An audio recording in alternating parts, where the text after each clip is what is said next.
Oh, hey there. So the fourth commandment, in case you're following along here, is to honor your father and your mother, which is the first command that comes with a promise. What is that promise? If you honor your father and mother, you'll live a long life. Now, I want you to understand what he does not say here. He doesn't say honor your father and your mother if you agree with them, or if they were great parents, or any other thing. Now, I realize that there are some parents that are monsters, okay? I get that, but I think we take that way too far. If you know, there are parents that molest their kids and are very abusive, and I get all that stuff, and that's not, I'm not advocating for that. What I am saying is this, that none of us have perfect parents.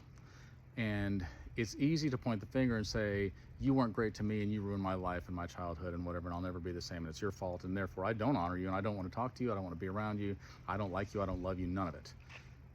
I wouldn't say that's honoring. I think you guys probably know by this point that my dad was really good at hide and seek. When he was 2, he said, hide your eyes. I didn't see him again until I was 27. I could be bitter about that, okay? Then he was homeless my entire life, and he showed up a handful of times. He had mental problems, and then schizophrenia, and came to me at the end of his life and had cancer, and he'd lost both his eyes and his nose and his face, and it was horrific.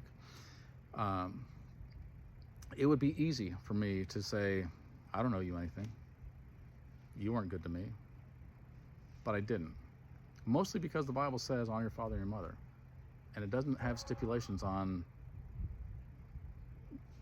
whether they deserve it or not, or whether they earned it or not. And so,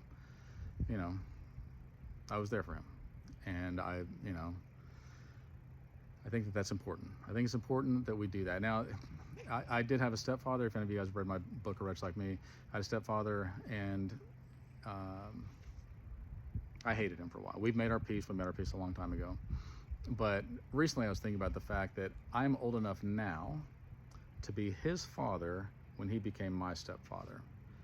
And for me to let things from way back then still affect me today is foolish on my part. Now, I know lots of people do this. So lots of people, they hold on to this stuff and they go, you don't understand my childhood, blah, blah, blah. Maybe it's time to heal.